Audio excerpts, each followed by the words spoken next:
मंडळी, बुधवारी जेव्हा चतुर्थी येते ना, तेव्हा त्या चतुर्थीचं महत्त्व वाढतं बरं का. खास करून ज्यांच्यावर खूप कर्ज आहे, ज्यांच्या घरात पैसा टिकत नाही आहे, किंवा ज्यांचं उत्पन्न वाढत नाही आहे, पगार वाढत नाही आहे, किंवा व्यवसाय चालत नाही आहे, अशा ज्या आर्थिक अडचणी आहेत, त्या अडचणींवर या संकष्टी चतुर्थीला केला जाणारा उपाय हा परिणाम दाखवतो आणि गणरायाच्या कृपेने आर्थिक अडचण दूर होते.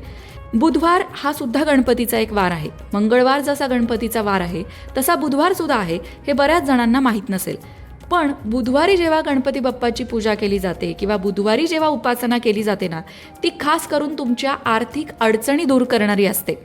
आर्थिक समस्यांवर उपाय करायला जे सांगितले जातात गणपती बाप्पाशी संबंधित, ते बुधवारी करायला सांगितले जातात. मग नक्की बुधवारी काय करायचंय ते आपण बघणार आहोत. 3 जूनला यंदा संकष्टी चतुर्थी आलेली आहे, जी अधिक महिन्यातली सुद्धा संकष्टी चतुर्थी आहे आणि ती बुधवारी आलेली आहे. आता या चतुर्थीला तुम्ही जे काही करणार आहात त्याचं पुण्यफळ तुम्हाला अधिक पटीने मिळणार आहे. अधिक मिळणार आहे कारण ती अधिक महिन्यातली चतुर्थी आहे. पटकन मुद्द्याकडे येऊया की काय करायचं आहे.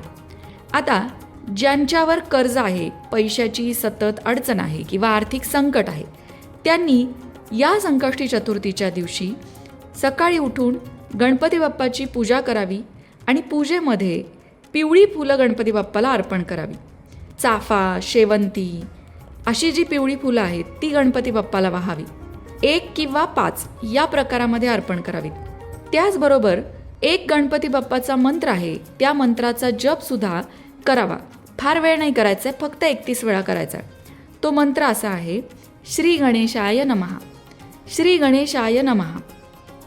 जे धार्मिक ग्रंथ आहेत त्यामधून हा मंत्र घेण्यात आलेला आहे आणि त्या धार्मिक ग्रंथांमध्ये सतत होणारं कर्ज या समस्येकरता हा मंत्र देण्यात आलेला आहे.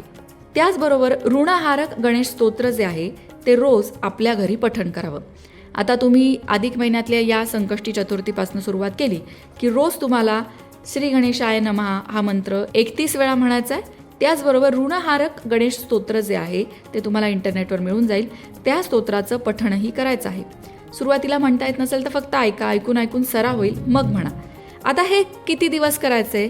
किमान 1 वर्षभरी उपासना करायची आहे. त्यामुळे तुमची आर्थिक समस्या दूर होणार आहे.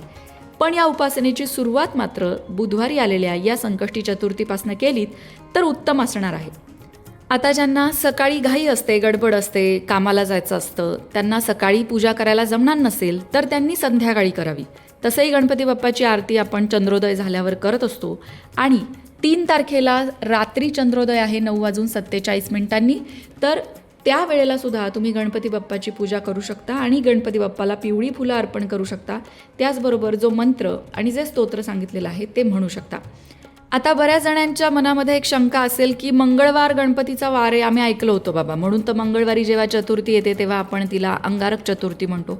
पण बुधवार सुद्धा गणपतीचा वार कसा? तर बुधवार हा मुळात बुध ग्रहावरून आलेला आहे आणि बुध ग्रहाची देवताच गणपती बाप्पा आहे.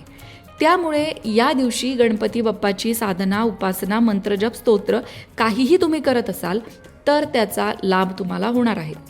वारानुसार देवांची उपासना करण्याला आपल्याकडे पूर्वापार महत्त्व आहे. आता या संकष्टी चतुर्थीच्या दिवशी तुम्ही उपवास सुद्धा करा बरं का. म्हणजे तुम्ही इतर चतुर्थींना उपवास करत नसाल, पण ही अधिक महिन्यातली चतुर्थी आहे, त्यामुळे याचं फळ जे आहे, पुण्यफळ, ते अधिक पटीने मिळणार आहे. म्हणून उपवास करणं गरजेचं. पण उपवास सोडताना सात्विक भोजन घ्यावं, कांदा लसूण विरहित भोजन घ्यावं. दिवसभर उपवास करावा. तुमच्या तब्येतीला झेपेल असा उपवास करा. फराळ किंवा फळांचा रस, फळं हे जसं तुमच्या तब्येतीला झेपेल त्या पद्धतीने तुम्ही दिवसभर घेऊ शकता आणि रात्री मात्र चंद्रदर्शन करून, गणपतीची आरती करून मग उपवास सोडायचा. पण त्या उपवासामध्ये कांदा लसूण विरहित ते भोजन असलं पाहिजे. आता उपवास तर आपण करतो. बऱ्याच जणांचा असा अनुभव असतो की तुम्ही सांगता राव, हे करा ते करा, सगळं करून झालं, काही आमच्या परिस्थितीमध्ये काही फरक पडत नाही. याचं कारण हे असतं की तुम्ही जे करताय ते करत असताना त्यामागचे जे नियम असतात ते पाळले जात नाही. म्हणजे आता चतुर्थीच्या दिवशी उपवास करायचा, पण या दिवशी रागवू नये, खोटं बोलू नये, कुणाला फसवू नये, कुणाबद्दल मनात द्वेष निर्माण होऊ नये, कुणावरही आपल्याकडून अन्याय होऊ नये. त्याचबरोबर उगीचच चिडायचं किंवा उगीचच वाचाळासारखी बडबड करत राहायची दिवसभर, याची त्याची निंदा करायची. या गोष्टी जर तुमच्याकडनं होणार असतील तर तुम्ही जे व्रत करताय, तुम्ही जो उपवास करताय त्याचं फळ तुम्हाला मिळेल अशी अपेक्षा सोडून द्यावी.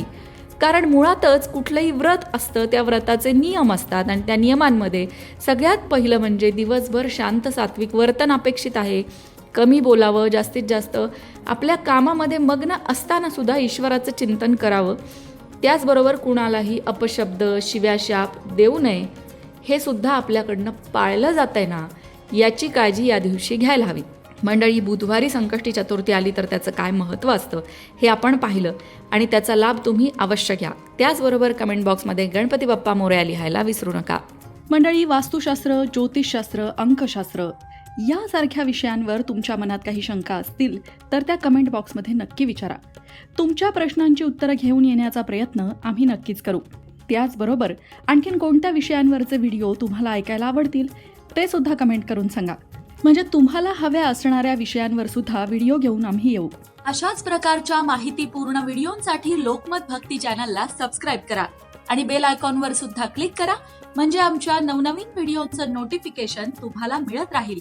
तसंच योग्य आध्यात्मिक मार्गदर्शनासाठी लोकमत भक्तीच्या फेसबुक पेजला फॉलो करायला विसरू नका.